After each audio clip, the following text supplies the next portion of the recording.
నిజ నిర్ధారణకు అంతిమ నిర్ణయం డిఎన్ఏ టెస్ట్. ఉన్నది ఉన్నట్లుగా వాస్తవాలను శోధించి వివరించేది మన డిఎన్ఏ టీవీ. మన రాష్ట్రం, మన ఛానల్.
కృపా కనికరం గల మా తండ్రి, ఈ యొక్క సాయంకాల సమయంలో ప్రభు యొక్క డిఎన్ఏ న్యూస్ ఛానల్ ఆఫీస్ నందు ఈ విధంగా ఆఫీస్ స్టాఫ్ అలాగే తండ్రి మేము కలిసి ఈ విధంగా తండ్రి క్రిస్మస్ వేడుకలు జరుపుకోవడానికి మీరు ఇచ్చిన కృపను బట్టి స్తోత్రం తండ్రి. ఇదిగో ప్రజలందరూ కరువు మహా సంతోష వర్తమానము నేను మీకు తెలియజేస్తున్న రక్షకుడు మీ కొరకు పుట్టినాడని సెలవిచ్చిన ప్రకారం ఈ సంతోషకరమైన ఈ దినాన్ని బట్టి ఈ యొక్క క్రిస్మస్ వేడుకను బట్టి స్తోత్రం తండ్రి. నాన్న ఎన్డీఏ ఒక న్యూస్ ఛానల్ యొక్క అధినేత ప్రభా రాజా రమేష్ అన్న కొరకు, జ్యోతి యొక్క కొరకై వారిద్దరు పిల్లల కొరకు ప్రార్థన చేస్తున్నాం. అలాగే తండ్రి డిఎన్ఏ ఛానల్లో ఎవరైతే పనిచేస్తున్నారో వారందరినీ దీవించండి, ఆశ్రయించమని ముందున్న సమయాన్ని మీ దయగల హస్తాలకు అప్పగించుకుంటూ పాటలోను, అలాగే వాక్యంలోను, అలాగే క్యాండిల్ సర్వీస్లోను, కేక్ కటింగ్లోను మీ సహాయాన్ని కోరుకుంటూ యేసునామమున ప్రార్థించి అడిగి వేడుకుంటున్నాం తండ్రి, ఆమెన్. స్థిరపరచువాడవు, బలపరచువాడవు, పడిపోయిన చోటే నిలబెట్టువాడవు, ఘనపరచువాడవు, హెచ్చించువాడవు, మా పక్షము నిలిచి జయమిచ్చువాడవు. ఏమైనా చేయగలవు, కథ మొత్తం మార్చగలవు, నీ నామముకే మహిమంతా తెచ్చుకొందువు. ఏమైనా చేయగలవు, కథ మొత్తం మార్చగలవు, నీ నామముకే మహిమంతా తెచ్చుకొందువు. యేసయ్యా యేసయ్యా యేసయ్యా నీకే సాధ్యము. యేసయ్యా యేసయ్యా యేసయ్యా నీకే సాధ్యము. బైబిల్ నుంచి ఒక వచనం చదువుతాను, దయచేసి గమనించండి. లూకాసు వార్త 2వ అధ్యాయము 10వ వచనంలో ఈ విధంగా రాయబడింది. లూకాసు వార్త 2వ అధ్యాయం 10వ వచనం. భయపడకుడి, ఇదిగో ప్రజలందరి కలబో మహా సంతోషకరమైన సువర్తమానము నేను మీకు తెలియజేయుచున్నాను. దావీదు పట్టణమందు నేను రక్షకుడు మీ కొరకు పుట్టినాడు, ఈయన ప్రభువైన క్రీస్తు.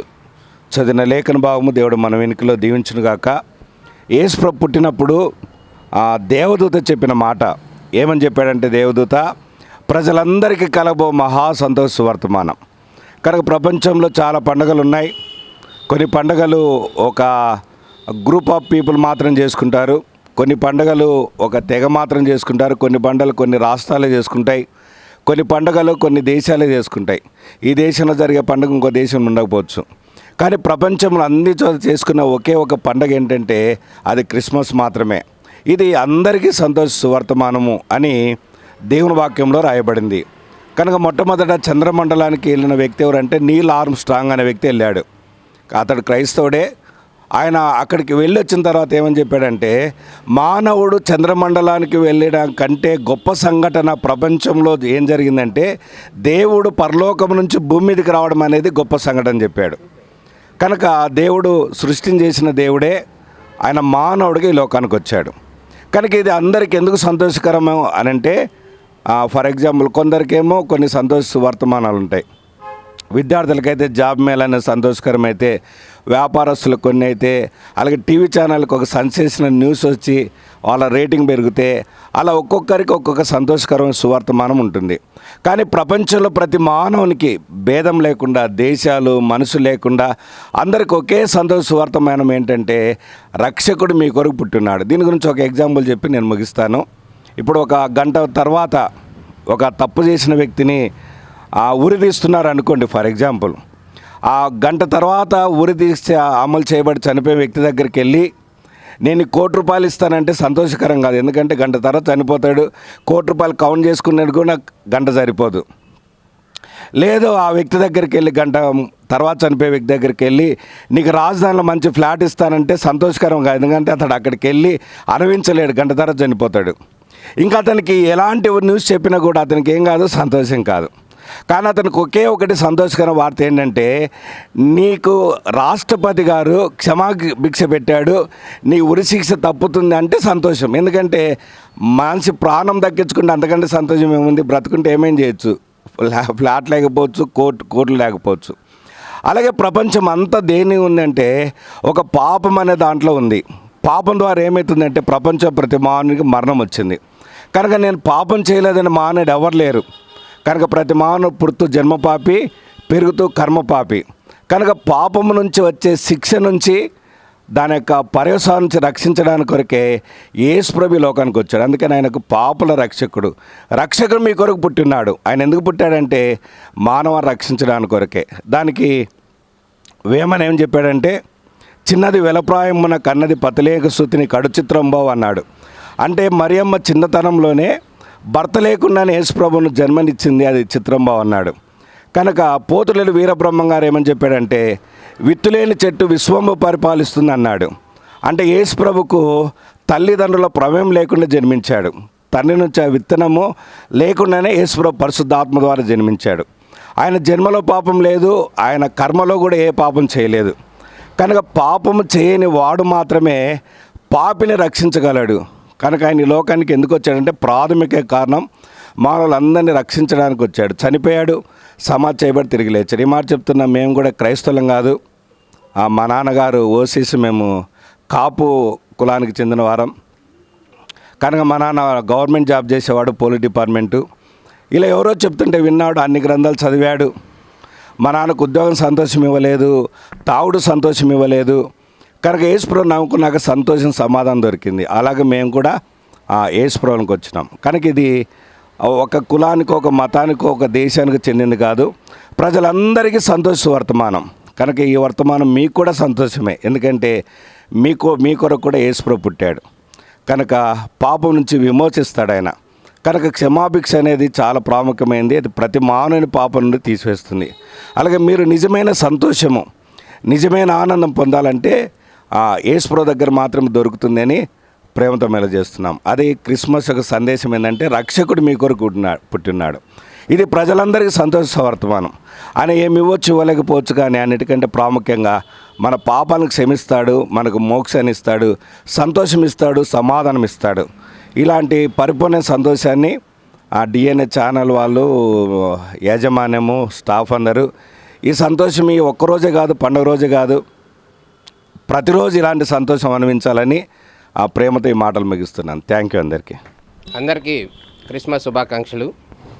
గత సంవత్సరం కూడా మనం కేక్ కట్ చేసుకుని క్రిస్మస్ సెలబ్రేషన్స్ కూడా జరుపుకున్నాము.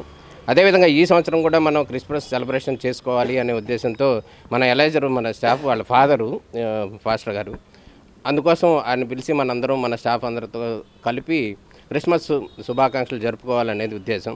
ప్రధానంగా చెప్పాలనుకున్నది ఏంటంటే సేవే మార్గం, ప్రేమే మార్గం అనే విధంగా క్రిస్టియానిటీ అనేది ఒక గొప్ప ఒక ఆర్గనైజేషన్ అనుకోవచ్చు, లేకపోతే ఒక సంస్థ. క్రిస్టియానిటీ అనేది ఒక కులం కాదు, ఆ కులం నుంచి కులానికి మాత్రమే పరిమితం కాదు, అది ఒక సేవే మార్గం అనే ఉద్దేశంతో వచ్చిందని మనం అనుకోవాలి ఖచ్చితంగా. ఎందుకంటే మన విజయవాడ లాంటి ప్రముఖ పట్టణంలో ఒక లయోలా కాలేజీ కావచ్చు, ఒక కేబిఎన్ కాలేజీ కావచ్చు, లేకపోతేనేమో ఎన్ఎస్ఎం కాలేజీ, ఎన్ఎస్ఎం స్కూల్ కావచ్చు, ఇట్లాంటి కృష్ణవేణి కావచ్చు, ఇట్లాంటి గొప్ప విద్యా సంస్థలను నెలకొల్పింది ఒక క్రిస్టియానిటీనే. ఈ క్రిస్టియానిటీలో అక్కడ హిందువులు ఉండొచ్చు, ముస్లింలు చదువుకోవచ్చు, లేకపోతే ఎన్నో ప్రముఖులు కూడా పెద్ద పెద్ద స్థాయికి వెళ్ళారు. ఆ ఆర్గనైజేషన్ని స్థాపించింది క్రిస్టియానిటీనే. ఓకే, అయితే మొత్తానికి ఏంటంటే అది ఒక కులానికి మతానికి సంబంధం కాదు. కాబట్టి మనం అందరం కూడా గౌరవించుకోవాలి. అందులో ఉన్నటువంటి క్రిస్టియానిటీలో ఉన్నటువంటి మంచితనాన్ని మాత్రమే మనం తీసుకుని ముందుకెళ్ళాలి.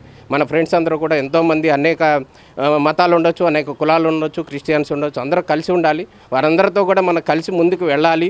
అదే కాక మన డిఎన్ఏ టీవీ ఛానల్ ఆధ్వర్యంలో పెట్టడం అనేది అది మన హిందూ మతంకి సపోర్ట్ చేస్తుంది, క్రిస్టియానిటీకి సపోర్ట్ చేస్తుంది, ముస్లింస్ అన్ని మతాలకి, అసలు మతాలకు అతీతంగా పనిచేసేదే మీడియా ఛానల్. దాంట్లో భాగంగానే మనం ఇక్కడ కార్యక్రమం చేసుకుంటాం. అదేవిధంగా రేపొద్దున సంక్రాంతి వస్తే సంక్రాంతి సంబరాలు కూడా చేసుకుంటాం, న్యూ ఇయర్ వస్తే న్యూ ఇయర్ కూడా చేసుకుంటాం. మనం అందరికీ మన అనుకూలంగా ఉండేటటువంటి వ్యక్తులు మన ఛానల్, మన మీడియా అంటేనే అందరిని కలుపుకొని ముందుకు వెళ్లాల్సినటువంటి పరిస్థితి ఉంది.